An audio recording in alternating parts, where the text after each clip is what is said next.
ओम श्री गुरुभ्यो नमः। हरि ओम। सच्चिदानंदरूपाय कृष्णाय क्लिष्टकारिणे नमो वेदांतवेद्याय गुरवे बुद्धिसाक्षिणे जन्माद्यस्य यतोऽन्वयादितरतश्चार्तेष्वभिज्ञस्वराट् तेने ब्रह्महृदाय आदिकवये मुह्यन्ति यत्सूरयः तेजो वारिमृदां यथा विनिमयो यत्र त्रिसर्गो मृषा धाम्ना स्वेन सदा निरस्तकुहकं सत्यं परं धीमहि। धर्मप्रोज्झितकैतवोऽत्र परमो निर्मत्सराणां सतां वेद्यं वास्तवमत्र वस्तु शिवदं तापत्रयोन्मूलनं श्रीमद्भागवते महामुनिकृते किं वा परैरीश्वरः सद्यो हृद्यवरुध्यतेऽत्र कृतिभिः शुश्रूषिभिस्तत्क्षणात् निगमकल्पतरोर्गलितं फलं शुकमुखादमृतद्रवसंयुतं पिबद भागवतं रसमालयं मुहुरहो रसिका भुवि भावुकाः। व्यास उवाच इति सम्प्रश्नसंहृष्टो विप्राणां रोमहर्षिणिः प्रतिपूज्य वचस्तेषां प्रवक्तुम् उपचक्रमे। सूत उवाच यं प्रव्रजन्तमनुपेतमपेतकृत्यं द्वैपायनो विरहकातर आजुहाव पुत्रेति तन्मयतया तरवोऽभिनेतुस्तं सर्वभूतहृदयं मुनिमानतोऽस्मि। यस्वानुभावमखिलश्रुतिसारमेकमध्यात्मदीपमतितितीर्षतां तमोऽन्धं संसारिणां करुणयाः पुराणगुह्यं तं व्याससूनुमुपयामि गुरुं मुनीनां। नारायणं नमस्कृत्य नरं चैव नरोत्तमं देवीं सरस्वतीं व्यासं ततो जयमुदीरयेत्।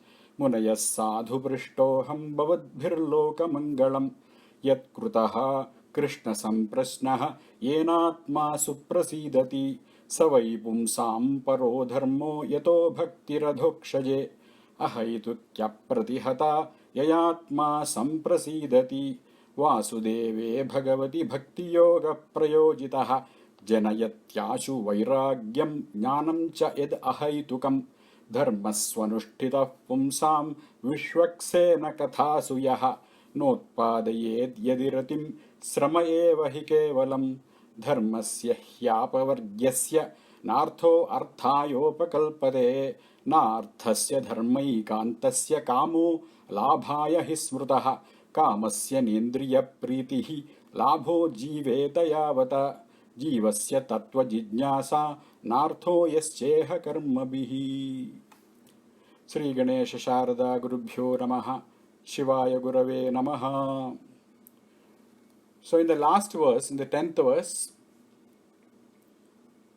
Suta inquired into the purpose of kama. He scrutinized the nature of desire and the purpose of desire and determined that kama or desire is only for bhoga of annapanadi or sustenance of life, and the purpose of life is tattva jijnasa, jivasya tattva jijnasa, or pursuit of tattvam, the reality.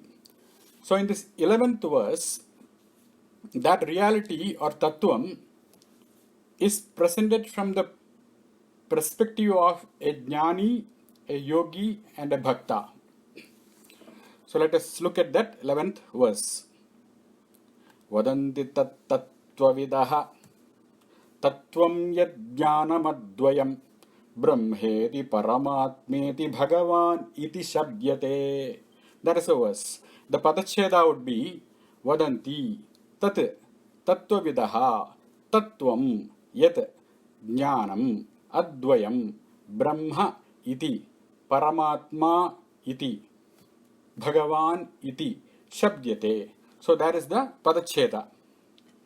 The anvaya would be, the anvaya is yad advayam jnanam tattvavidaha tat tattvam vadanti brahma paramatma bhagavan iti shabdyate. And the word to word meaning is vadanti, they say, the knowers of the truth. Tat means that. Tattvavidaha, the enlightened sages, the knowers of the truth. Tattvam, the absolute reality, Satyam, truth. Yet, that which, Jnanam, knowledge, Advayam, which is non-dual, Brahma iti, known as Brahman, Paramatma iti, known as Paramatman, Bhagavan iti, and known as Bhagavan. Shabdyate, it is so named. So those who possess the knowledge of Tattvam or Satyam or truth call this knowledge of non-dual reality, the Advayam Tattvam, as Satyam, as truth. It is also variously named as Brahman, Paramatman or Bhagavan by Jnanis, Yogis and Bhaktas. Tattvam, in the sense of Brahman, as pure knowledge beyond distinctions, beyond everything, that is Brahman. And Paramatma is the internal controller, known as Antaryami, having abundance of Shakti or power. While the last one, Bhagavan, is the person who is complete, Purnaha, within himself. Now Sridhara here writes, Tattvavidastu tadevam tattvam vadanti, kim tat yat jnanam nama advayam, tasyeva tattvasya namantaraihi abhidanat ityarthaha. Aupanishadaihi brahmeti, Hairanyagarbhaihi paramatmeti, Satvataihi bhagavan iti cha abhidhiyate. So that is what Sridhara has written in the Bhashyam. The great ones who have realized the essence of truth call it the Tattvam. So this word Tattvam, according to Amarakosha, which says Tattvam Brahmani Yatarthye. Tattva means Yatarthyam or Satyam or reality. That is another name of Tattvam, Satyam. So the nature of the knowledge about the Tattva is that one who knows this Tattvam has no vanity about having this knowledge. He does not see anything in the world as a separate thing from this Vastu, from this non-dual reality. For him, the fact is that the knower and that which is known are not separate. So it is the same Bhagavat Tattvam that appears as everything, as being beyond everything, as being the witness of everything, and as the Adhishthanam, the substratum of all. There is nothing but Brahman. And Bhagavatam presents it as Brahman, Paramatma and Bhagavan. That is why Sridhara writes, Aupanishadaihi Brahmeti, Hairanyagarbhaihi Yogibihi Paramatmeti, Satvataihi Bhaktaihi Bhagavan iti abhidhiyate. So the first one is Aupanishadaihi Brahmeti. Bhagavataha samanya swarupa matrasya upadeyatva jnanini adhikarini brahmeti. Meaning, the wise one understand Brahman as samanya swarupa matram, the same self of all that is here. That Brahman does not undergo any change. It is always one. It is all-knowing, all-pervasive and unaffected. Samanya Swarupa Matram. But the ignorant, they do not recognize this fact. If that wise knower of Brahman were to come and teach an ignorant person, what would he teach him? Would he go and say him, your Atma is ignorant because you are a papi, you are a sinner? You cannot say that about Atma or of the mind or the body. The body itself cannot perform any action on its own. Hence, there is no question of the body to be taken as a sinner. The senses are also only instruments, so they are not sinners either. Similarly, the mind is not a sinner because it is antarindriyam, it is an internal instrument, a means. Who then is this sinner?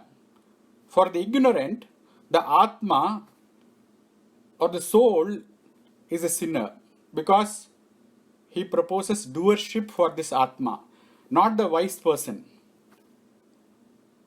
When you castigate someone as a sinner, you are denouncing Atma as the sinner because you look upon the Atma as guna dosha yukta, one who owns all the virtues or defects. Then anything you do as though binds the Atma and the soul is taken to be a sinner. This means that Atma is already a sinner and keeps on accumulating more and more sins or doshas. Atma is equivalent to a magnet attracting pins or a substance like any other substance with a core. Therefore, drawing this drishta phalas or a variety of seen and unseen results in the form of ishta and anishta, favorable or unfavorable situations.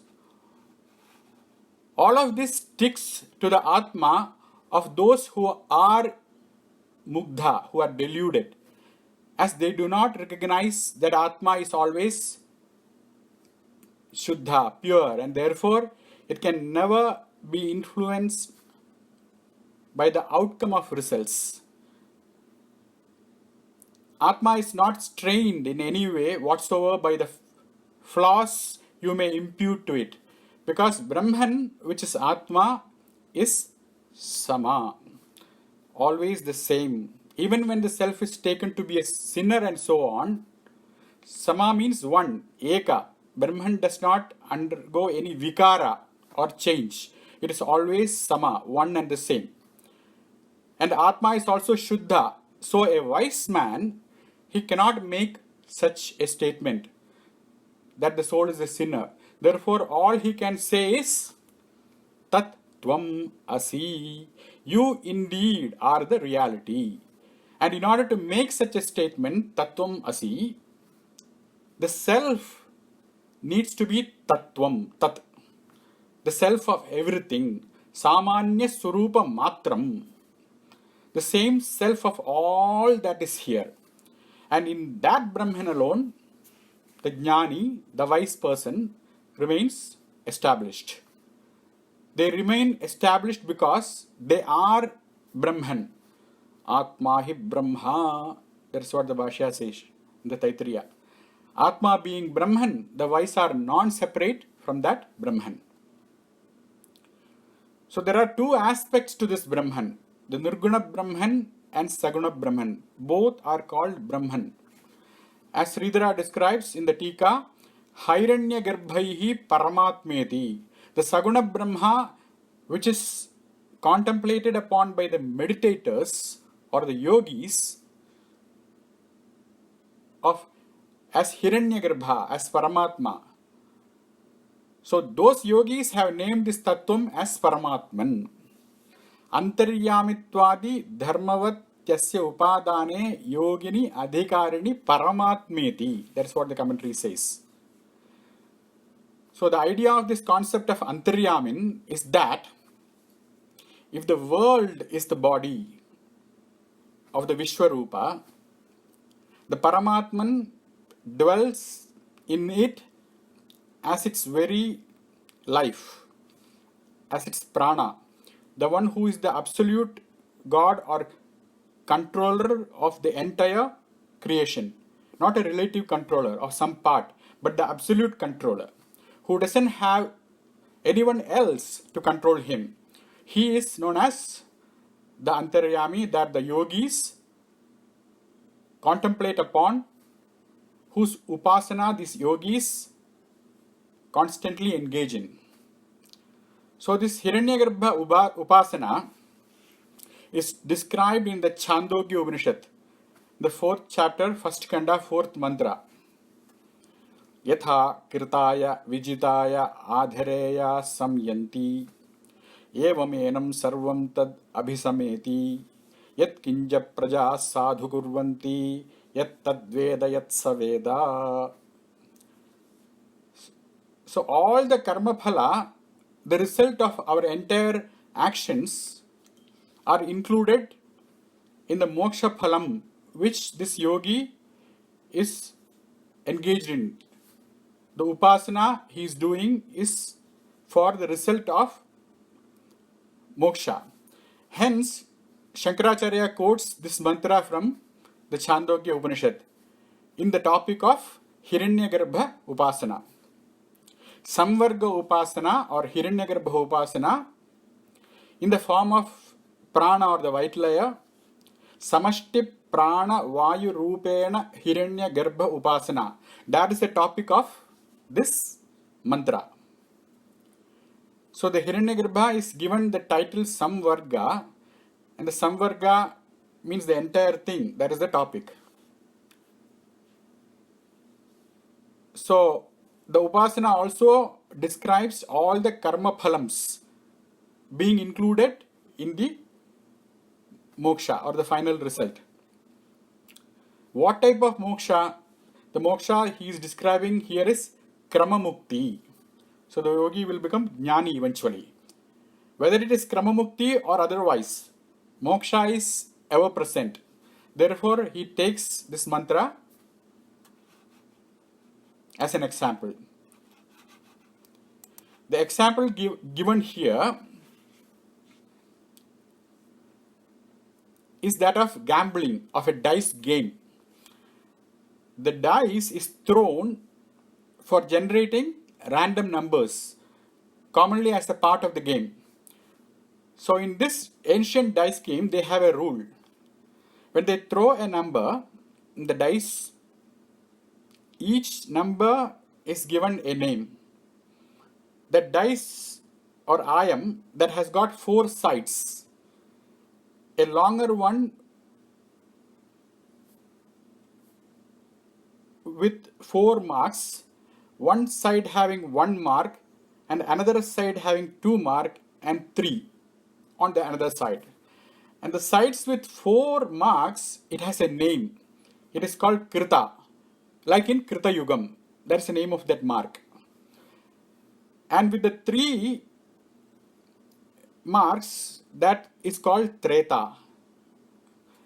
And the 2 is called Dwapara and 1 is called Kali. So 4, 3, 2 and 1, the marks are known by the names of the 4 yugas. Krita Ayaha is the side of the dice with 4 marks. Ayaha is the name of the dice. It's called Dayam, Dayakatta in Tamil. Therefore, Kritayaha has 4, Tretayaha has got 3, Dwaparayaha has got 2, and Kali Ayaha has got 1 mark each. So imagine that a person throws the dice and gets Kritayaha. Then he doesn't get 4 marks. But instead, he gets 10 points. Because Kritayaha includes the points of the other 3 as well. So 4 plus the 3 of Treta, 2 of Dwapara and 1 of Kali. Totally there will be 10 points. So Kritayaha means 10 points. Tretayaha means 3 plus 2 plus 1, 6 points. Dwaparayaha means 2 plus 1, that is 3 points. And Kali Ayaha means just 1 point. So whoever wins Kritayaha, he gets the highest 10 points, in which all others are also included. So that is the Drishtanta, that is the example. Similarly, whoever gets moksha through Hiranyagarbha Upasana, that person will get all the other Upasana phalam as well. That is the topic. So Kritaya Vijitaya, when the Kritayaha means the dice with 4 marks, which gives 10 points. Vijitaya, for a person who gets the Kritaya, Adhareyaha Samyanti. Adhareyaha means the other 3. Tretayaha, Dwaparayaha and Kaliyayaha. samyanti, they join, giving 10 points. Evam, in the same manner, enam samvarga upasakam yoginam, samashti prana upasakam, sarvam tat abhisameti. Sarva means all the karma phalams and all the upasana phalams are included for the yogi who does this Hiranyagarbha upasana. That is the meaning of mantra, mantrartha. And as an expression of this gratitude with the knowledge that there is only one truth, but it is comprehended according to one's eligibility, the yogi prays to Bhagavan.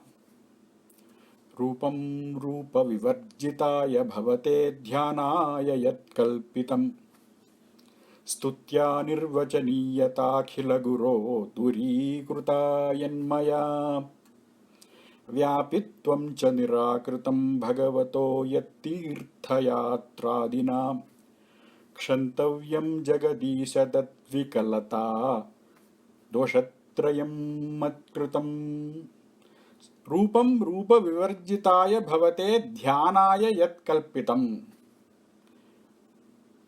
हे भगवन, I imagined a form for you so that I could meditate on that form. But in this process, I limited you in a form, though you are limitless, Rupa Vivarjita.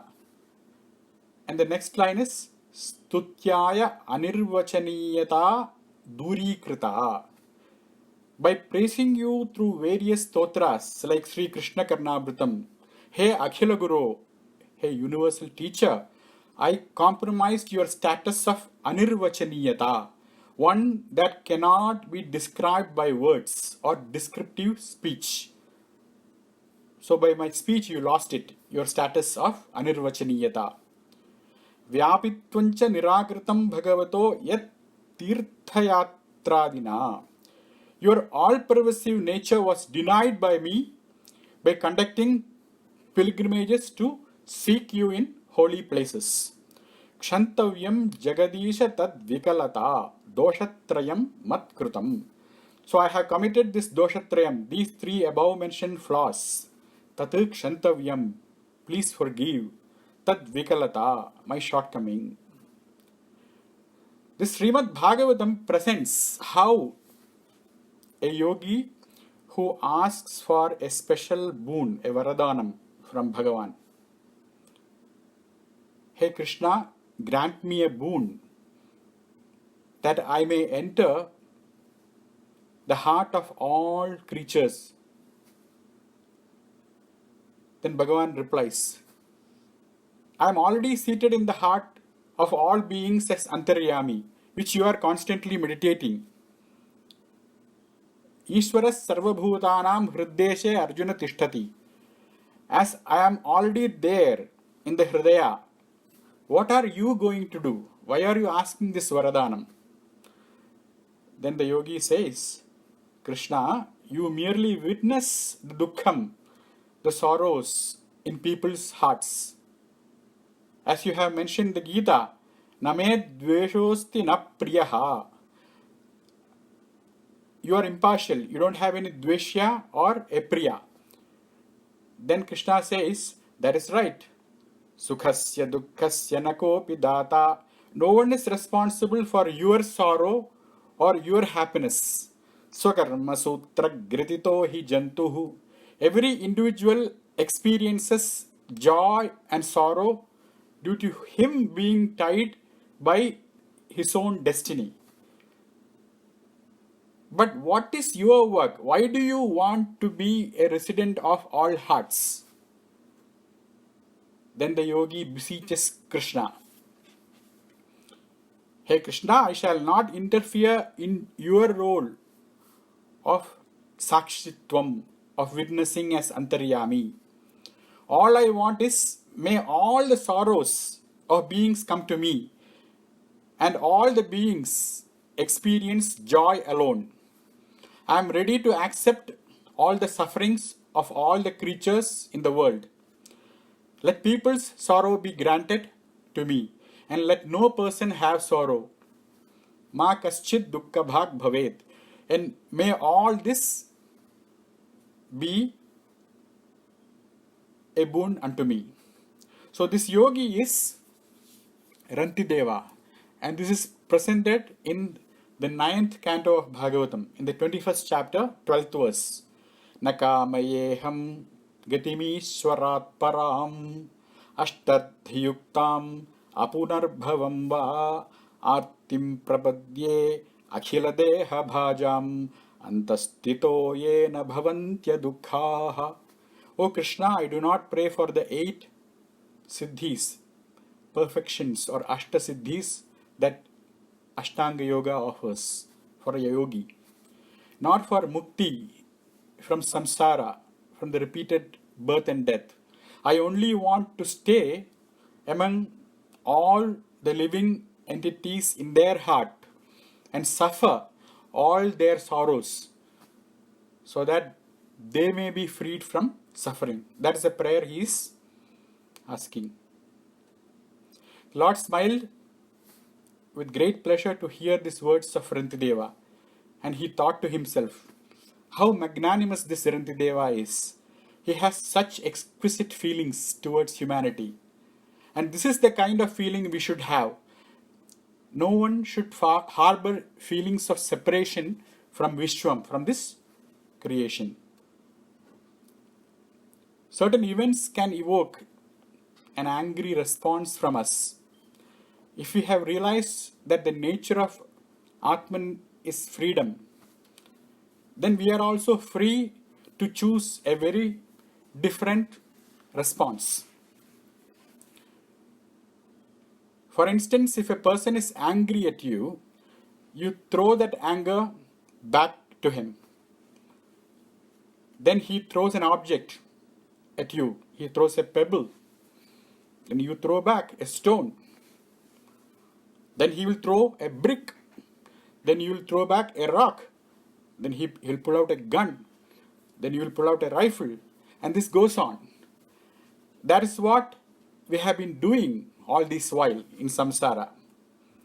The other choice is to make a cognitive shift with jnanam and say to yourself with grace, I'm surprised at the intensity of this anger.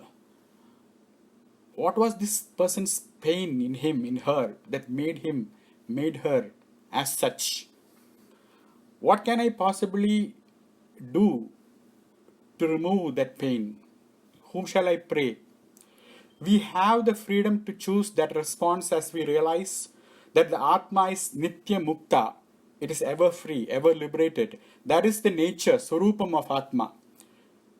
Eventually, by realizing this, our responses change. Our habit changes.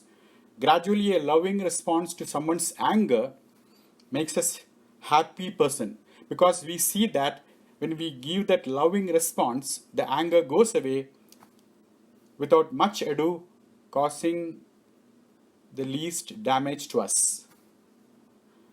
So another name of the Tattvam or reality is Bhagavan for the Bhakta. Sridhara writes, Satvatayihi Bhagavan iti Achintya Ananta Chidanandamaya Surupa Rupa Guna Leela Dhyanega Dharmavattvasya Grahana Yogyatayam Bhakte Adhikarini Bhagavaniti. So for the Bhakta or the devotee, Bhagavan is Purna, complete within himself. And he is Aneka Dharmavan. Krishna is Achintya, not available for speculation. He is Ananta, he is limitless. He is Chidanandamaya Swarupa, is pure joy. Rupa Guna Leela Aneka Dharmavan is a personification of Rupa or exquisite beauty. Has many Kalyana Gunas, Ananta Gunas or auspicious attributes. In Jnana Marga, by Nididhyasanam, by gaining absorption in Brahman, you get Brahma Samsparsham. And Brahman is Nirdharmaka, it is attribute less. It is nirguna for a jnani. And for a yogi, in yoga, you need chitta ekagrata. Bhagavan is antaryami rupa. Antaryamitva rupa vishishta dharmaka. So he is the only indwelling reality for a yogi. But for a bhakta, he is aneka dharmavan. In bhakti, you have to give yourself totally to Bhagavan. Ekagrita, like a yogi, is not an option in bhakti. The mind naturally is drawn to Bhagavan. Ahankara or all pride merges into Sri Krishna. Here there is only Paramananda, nothing but Paramananda. And this is experienced by the devotee by a complete absence of dukkha. Here Bhagavan is not achala. He is not unmoving. Here Bhagavan dances. Neither is the devotee ekagra.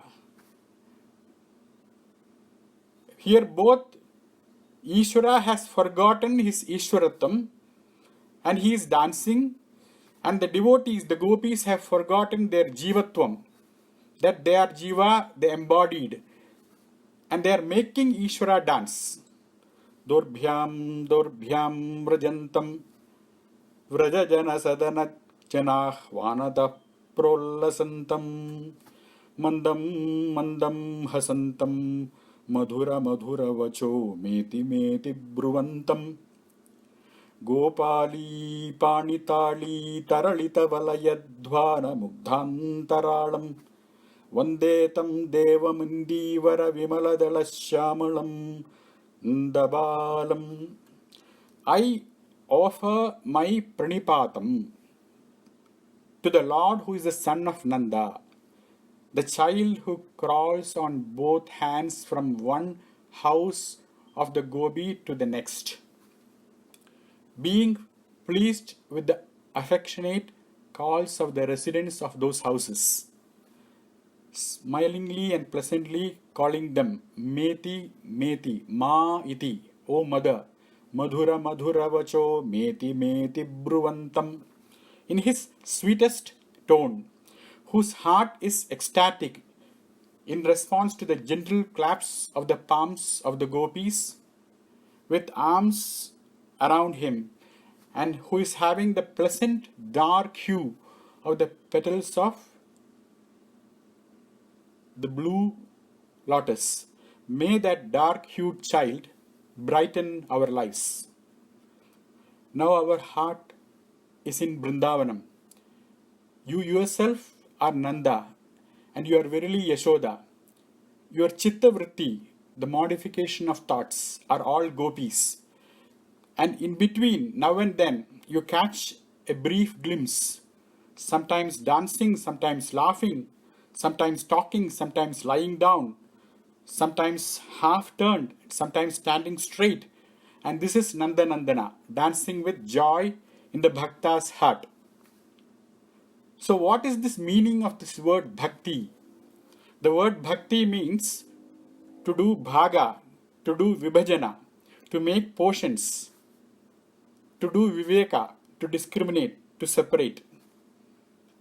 This is in the paribhasha or the language of Vedanta and Sankhya, the Jnana Shastras. So the word viveka is interpreted as prakasha or light. The light helps people to see, to distinguish one object from another. But in bhakti, the emphasis is on priyam, the charm, the beauty. This is priyam, this is dear, this is apriyam, this is repulsive, the absence of Krishna. Bhakti does vibhaga like that. It divides about what is rasam and nirasam, what is tasteful and what is distasteful. Vedanta does vibhaga through viveka of what is satyam and what is mithya, what is truth and untruth. It is also said that bhakti, loving devotion, comes only by seeing the rupa guna leela dhyaneka dharmam, many dharmas of Bhagavan. Rupa is exquisite charm of Krishna, and his many Kalyana Gunas or auspicious qualities. And Bhakti generates Jnanam, and Bhakti is also the mother of Anandam. We obtain knowledge about the one for whom we have devotion and whom we serve. Bhakti comes from the dhatu, the infinitive, the root, bhaja sevayam, meaning to serve. So if you serve lunch for a person for about few months, and if you fail to notice whether he likes salty or sweet or sour, then we will not be his bhakta, of a devotee of the person we are serving. Had we sincerely, lovingly tended for him, his preferences would become clear to us in a couple of days. And if you love someone and serve him, you will get to know him better. So bhakti will give you that jnanam of that person, whether he is a good man. And your love for him will increase with that jnanam. The more you see the kalyana gunas, the good qualities, the deeper your prema is going to become, and that prema gives you rati, that intense longing. And that is what bhakti do. On the one hand, it reveals the swarupam, the essence, the true form or nature of Krishna, and on the other hand, it fills the devotee with joy by seeing the loved one everywhere. This bhakti or this prema for Bhagavan stays constantly in the bhakta's mind. Because the adhisthana, the substratum, the adhikarnam of bhakti is not a kriya, it's not an action. Bhakti does not bank on what you do. Actions can be undertaken with bad intentions. The adhisthana of bhakti is not samadhi, because how can you do bhajanam or sevanam, render loving service to your ishta, if you are sitting in contemplation? Nor is jnanam the adhishthanam of bhakti, because jnanam only removes ajnanam.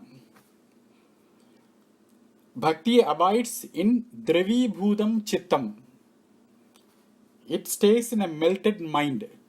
If there is anything that has the power to remove all the dukkha in your life, it is bhakti alone. According to the Bhagavatas, no other discipline can remove dukkham like bhakti does. Neither yoga nor dhyanam. Neither of those disciplines are required to believe in Ishvara. In fact, in Buddhism and Jainism, they do not accept an Ishvara, who is the source of this creation. And even some Sankhya philosophers, called Nirishvara Sankhyas, they do not accept the existence of Ishvara. Therefore, these people who give classes on Dhyanam and Yoga tend to make you both give up Ishvara and Bhakti. These people do not believe in the calming presence of Bhagavan. They may teach you the techniques of yogic exercises and meditation and philosophy, but they have no love for Bhagavan. Bhagavad Bhakti means prema. Prema for whom? Prema for your ishta. When our eyes are not shut, but we see every gesture of the premi, the one who loves, and learn a lesson from it, then you are a premi. As Subramanya Bharati, the great Tamil poet, sees Krishna in every movement around him, with great enthusiasm, he expresses his longing for Krishna when he says, Kakachiraginire, O Krishna, you are the dearmost Lalla of Nanda, Nandalala. I see in the black colors of the feathers of the crow your color of black, hey Nandalala. In whichever tree I look, I see your green color of your peacock feather. In whichever song I hear, I am able to hear your flute music alone. And if I insert my finger into a raging fire, I only feel that sweet sensation of touching your blue body. In contrast, prema for worldly things, it is stagnant. Worldly ruminations make your heart weary, tired. Worldly love is oppressive. It gives you aparadha or offense. Your heart will continue to suffer if you love any worldly object because it is jadam. Jadata, jadatvam or lack of lively joy will reflect in your mind. You will remain dull and you will have to remain subjugated by worldly transactions. So this is the state of worldly engrossment. One has to shift one's prema from the world to the prema for Krishna. This is called bhakti of a Bhagavata, of a Bhakta. In this manner, Tattvam or the non-dual one reality is presented by Suta in this 11th verse as variously understood according to the eligibility or adhikara by these three different groups of people, as Brahman, as pure knowledge beyond everything by the Jnanis, as Paramatman, as the internal controller, as Antaryami, having abundance of Shakti or power by the Yogins, and as Bhagavan by the Bhaktas, the Bhagavatas, the devotees of Bhagavan, who see him as Purna, is complete within himself. Swasti prajabhyah paripalayantam न्यायेन मार्गेण महिं महिषा गो ब्राह्मणेभ्यः शुभमस्तु नित्यं लोकाः समस्ताः सुखिनो भवन्तु। ओम शांति शांति शांति।